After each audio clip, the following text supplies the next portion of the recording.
So the Houston Rockets yet again have finished as one of the worst teams in the NBA this season with a record of 22-60. They have fired their head coach in Steven Silas and have a whole offseason to not only improve their roster and coaching staff, but also find a way to break the playoffs / the play-in, since this is officially going to be phase 2 of the rebuild. I mean, the Rockets, they have a ton of work ahead of them this offseason, and today we'll be breaking down what's going to be going on with the Rockets and what they're going to be looking like in the future, because to be honest with you, I think there's going to be a lot of different moves they're going to be making this offseason. So we'll get into it right now, talking about the Houston Rockets. So the biggest thing that has happened recently for the Houston Rockets was that they fired Steven Silas. Silas obviously being the head coach back all the way in 2020 when James Harden was still here. That was the season with John Wall. He first came here in the Russell Westbrook deal. Christian Wood was there, and it was a pretty big mess. That was the COVID year too, so it was a lot of things. I mean, James Harden left around I want to say 10 games in, 10 or 14 games in. So yeah, we didn't have too many things to work with. Steven Silas did initially thought he was gonna have a team of James Harden and Russell Westbrook with Christian Wood, but that didn't happen. I mean, we got John Wall, we had Christian Wood, we had Oladipo, PJ Tucker, Daniel House, we had all those guys, and I think that was a season where we had probably the most starting fives or different starting fives in the season, which was definitely interesting to see. So yeah, I mean, Silas, he's a great guy. Over the 3 seasons he's had here with the Houston Rockets, he has went 59 and 177, 59 wins, 177 losses since 2020. So yeah, I mean, Silas as a head coach didn't really work out, considering that the Rockets always finished as a bottom team with him as the coach. I mean, the first year they were the worst team with 17 wins.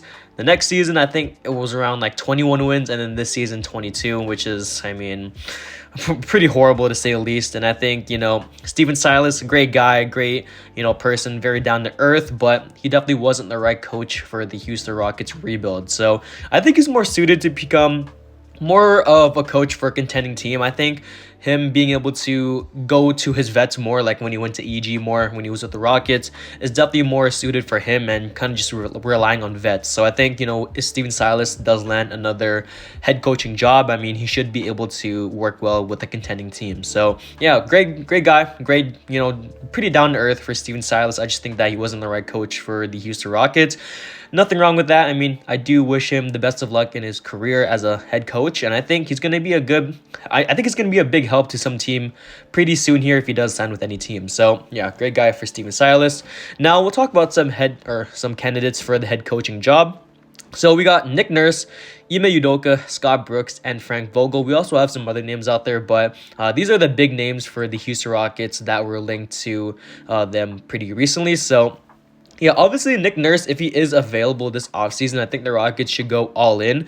I think he does have a team, or I can't remember. I don't know what his contract is with the Raptors, but if he does, if he is available this offseason, I think Nick Nurse should be the number 1 option for the head coaching position. But also guys like Ime Udoka, Brooks, and Vogel are all pretty good second options for the head coaching spot too. So I think Ime Udoka definitely is the second best right here, him having that experience in the finals last season. So yeah, let's see what happens here. I mean, what the Rockets are really looking for is a guy that has a pretty concrete game plan. With Steven Silas, he was mostly just running a freelance offense, which definitely has some of its perks, but also, I mean, not having really much of a structure on the court can definitely, bring down the team a lot and kind of just create a lot of confusion, a lot of chaos. So I think having a concrete game plan, someone that's going to be able to run the offense, a proven point guard, which we didn't really have too much of that this season. I mean, KPJ tried his best. Ty Washington, a rookie. I don't even know. We didn't have too many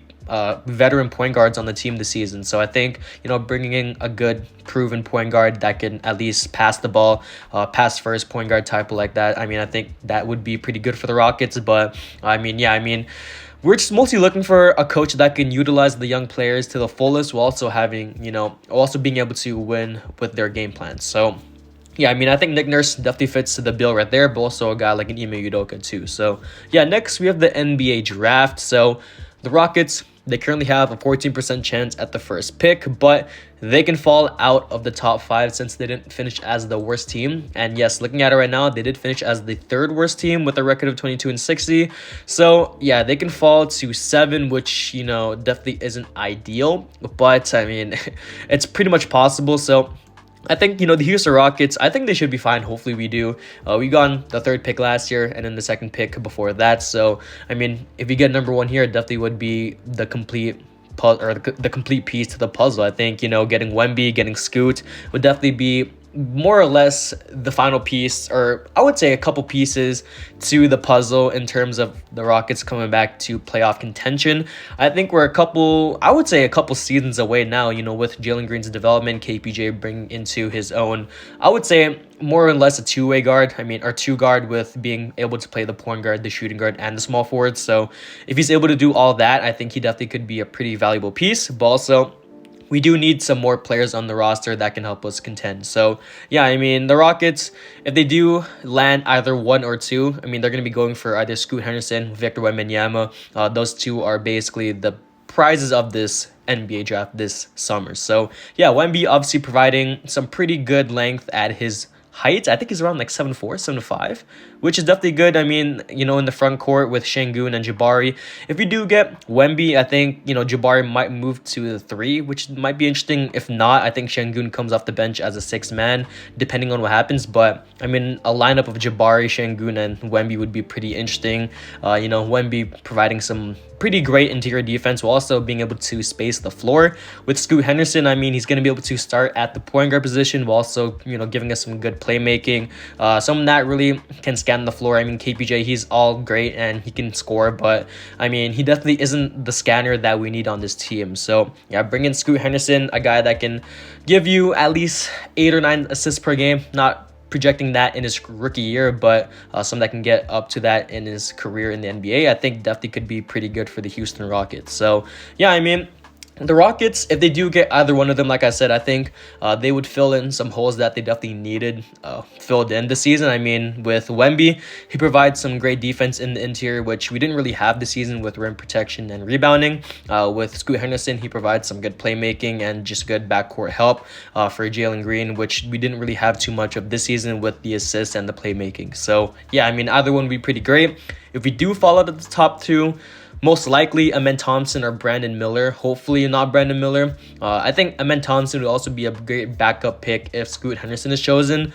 Pretty athletic finisher right there. Someone that can, pass the ball pretty great too. Some good defense on the perimeter. Only thing is that his three-point shot is, not there yet. But I think he definitely could develop that in the NBA. So, yeah, I mean, Amen Thompson would be my third pick.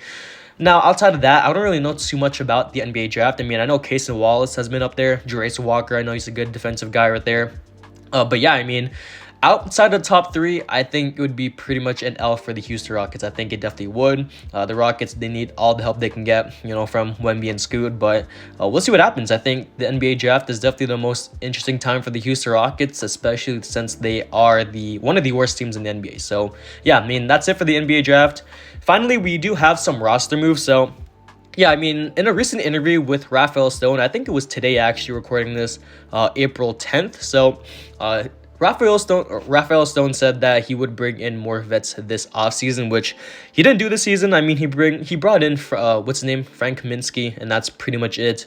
We did have John Wall, but we did waive him, so I mean that's something right there. So yeah, I mean this roster, they definitely need more vets on the team. I mean, looking at some guys on the Houston Rockets, we don't really have any guy over 30 except for like Boban and DJ Augustin, but Augustin didn't play too well, or he didn't play at all since he got signed at the end of the season. So yeah, I mean, we don't have too many guys that are over 30 and that can, guide the Houston Rockets and some of their young guys. So, bring in some more vets that can guide KPJ to, have some, better sets or have his playmaking, I would say, improved more, because I think, his playmaking as a point guard is, I would say, at a basic level, average level, but with someone that can mentor him, I think it can definitely get higher.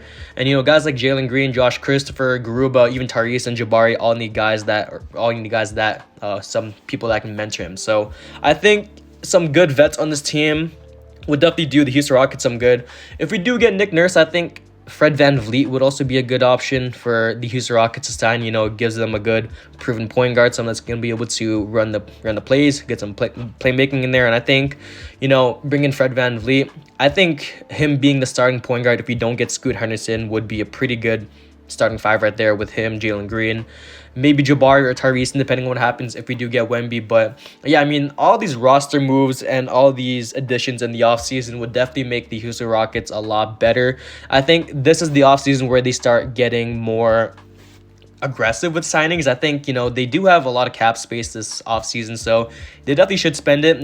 I think, the James Harden rumors a couple months ago, I want to say, those might be. I would say I definitely would welcome James Harden back. I think, he definitely fits in with what we want, with a good playmaker, a good guy that can just mentor the guys. But I mean, if we're signing him on a max, I definitely wouldn't look too much into that. But yeah, I mean, a guy like a Fred VanVleet on a cheaper contract than James Harden would definitely be a better option. So yeah, I mean, that's pretty much it for the Houston Rockets.